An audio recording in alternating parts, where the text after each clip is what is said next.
Welkom terug na ons volgende episode in ons reeks van terug na die wortels toe, waar ons hier op Kraakvars uit die kraal vanoggend verder gesels oor die verbond.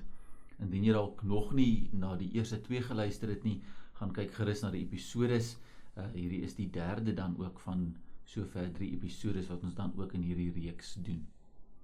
En ons gesels dan vandag so 'n bietjie meer spesifiek oor die doop as teken van die verbond en hoe dit gebeur het dat die doop dan eintlik die teken is van hierdie nuwe verbond in Christus waarin elkeen van ons staan. Pieter het Sondag so mooi verduidelik hoe verbond in die antieke wêreld gewerk het. Hoe dit eintlik 'n algemene gebruik was, dat toe die Here vir Abraham sê, ek wil 'n verbond met jou sluit, het Abraham sommer dadelik weggespring en alles gereed gekry om hierdie verbond te sluit, en hy het hierdie goed wat hy gaan haal, die bees en die skapie en die duif het hy mooi in die helfte gesny, met die verwagting natuurlik dat hy en die Here nou saam deur hierdie stukke gaan beweeg om die verbond geldig te maak. Nou, ek gaan nou nie weer dit herhaal nie, as jy dit dalk gemis het, gaan kyk gerus weer die erediens van die laaste Sondag, die afgelope Sondag. Wat ek wil uitlig is, dat ons sien, nadat God die verbond met Abraham gesluit het, dat die verbondsluiting daarna 'n baie spesifieke teken ontvang in die vorm van besnydenis.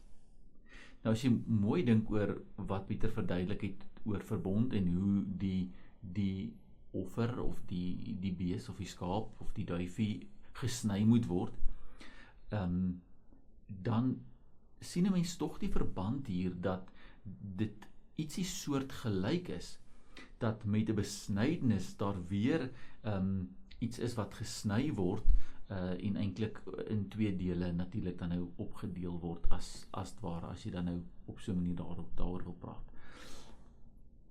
En hierdie besnydenis sien ons in die Ou Testament word dan teken van die verbond. God wat sê dat alle seentjies op die 8ste dag besny moet word, en hierdie besnydenis het dan natuurlik vir die hele gesin, dit het die vrouens en die dogtertjies daarbey ingesluit, dat almal wat deel was van die gesin, waar die seuns of die mans besny was dan deel van die volk van God, deel van sy familie. Dit was die teken daarvan, dat hulle deel was van God se familie.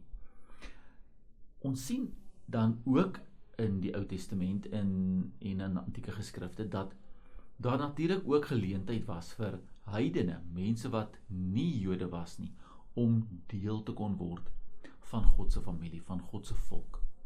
En die manier waarop dit gedoen was ook deur besnydenis. Hulle het gepraat van proseliet Jode, mense wat uit die heidendom bekeer het tot die Jodendom.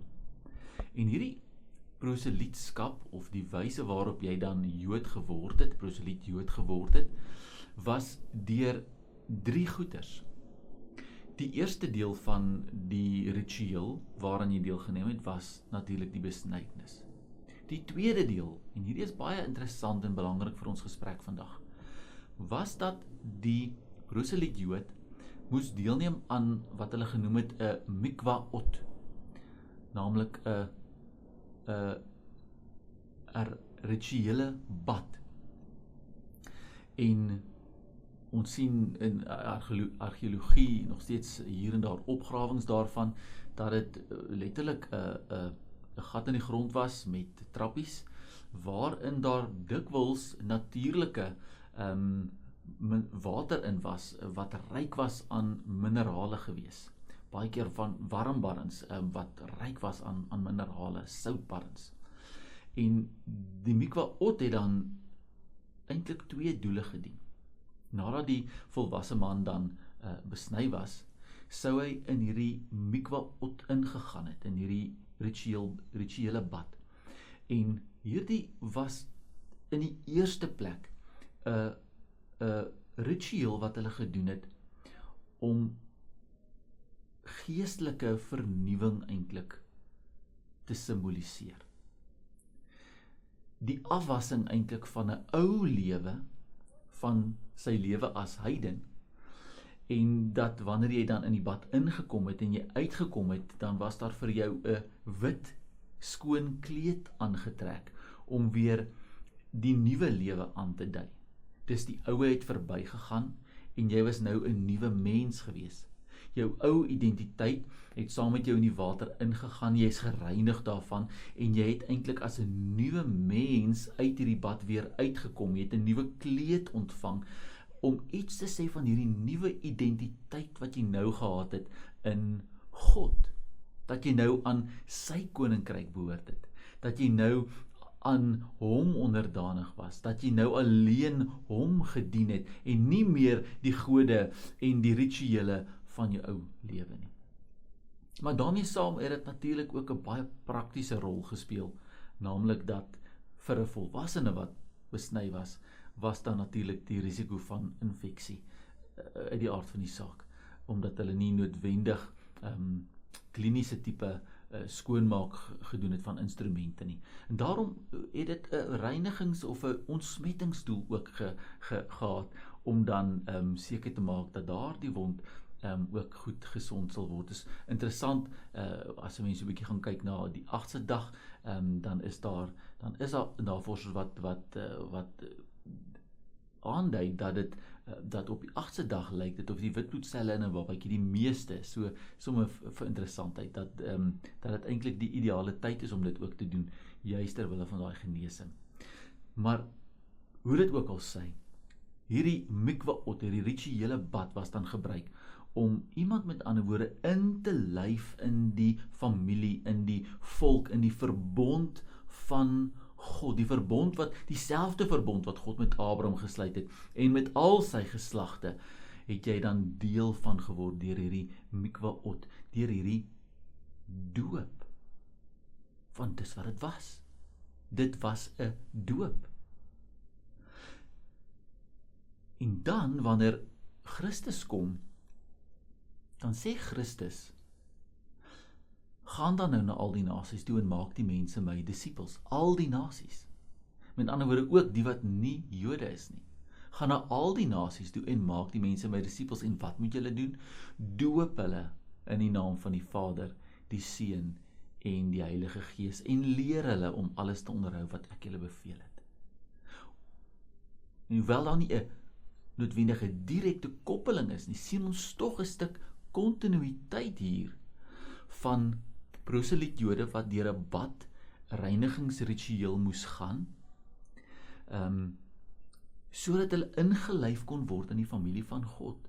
En omdat Christus nou die finale offer was, omdat, dink weer terug aan die besnydenis, dink weer terug aan wat dit gevat het om 'n verbond te sluit, dat daar bloed moes vloei, omdat Christus as die lam van God, wat nou as het ware, by wyse van spreke, gesny was, wie se bloed gevloei het aan die kruis, omdat hy die finale en volmaakte offer gegee het, kan ons nou deur geloof in Christus aan God behoort.